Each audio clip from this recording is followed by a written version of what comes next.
Hey plant friends, welcome back. Today I wanted to do a short video on plants at your outdoor garden center that are great plants for your indoor houseplant collection. And today we're at Lowe's in Butler, New Jersey.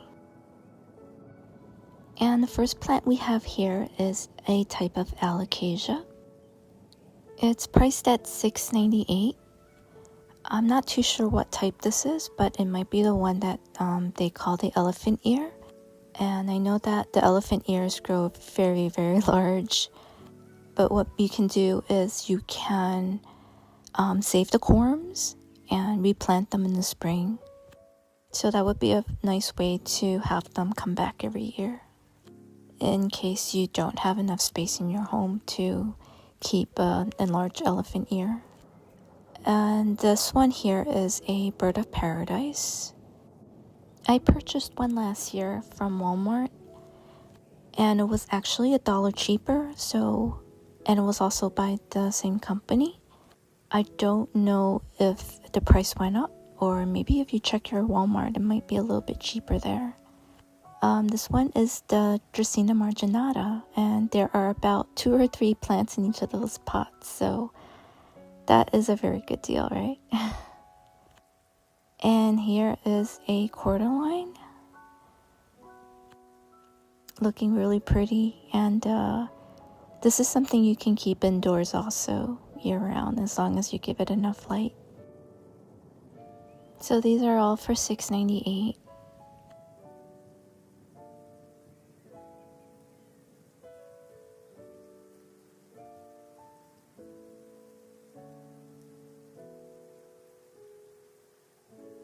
Here is a dwarf banana plant.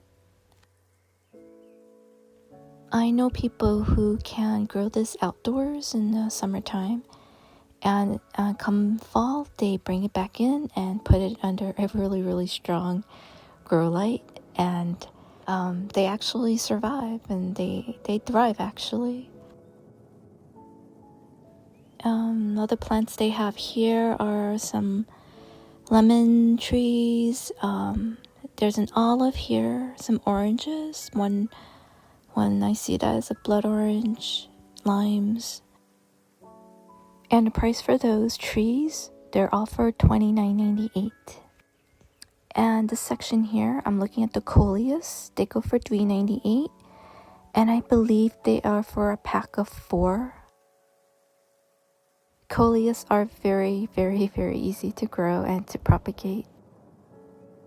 It's a really beautiful plant to have because of the colors, to have inside your house in the winter. Okay, the next plant I wanted to talk about is the Tradescantia Purple Heart. So they did not have this at the Lowe's I was at. The one you see here, I've had for about 4 years. And every summer I bring it back in, or I just take clippings of it to make a new plant. And the more light you give this plant, the darker the purple becomes. Propagating is very easy. You just cut along the stem and pretty much just pull off some of the bottom leaves. The one I'm clipping here, I had already pulled off some of the leaves because they were dried. If you keep them outdoors, they should grow very lush. I had clippings actually taken in at the end of last summer, and it had already grown like these really gnarly roots here. Probably should have changed the water a little bit more frequently. But these are ready to just plop into some soil, and it'll be a brand new plant. And I know people that they propagate directly into soil, but I do like to see the roots before plopping them into soil. So remember to look for this plant at your outdoor garden center. They are fairly cheap. They cost about $3 for a small one. The next plant is the Tradescantia spathacea, also known as Moses in the cradle. And unfortunately, I also did not see this one at the Lowe's I was at. And this is another plant though that I have at home that I've been propagating for years. So very similar because it's a Tradescantia. Cut along the stem, pull off some of the bottom leaves, and plop in water or in dirt. And soon you'll have a brand new plant. And this plant is pretty forgiving. Even in lower light, the pink stays. The purple heart tends to turn a little bit green and when not given enough light. But it is okay because as soon as you put it back in higher light, the purple comes back. And this one here is a different variety of these Tradescantia spatacea. It is called the Rohio Gold. And I purchased it during a past video. And I can't wait to see this one grow.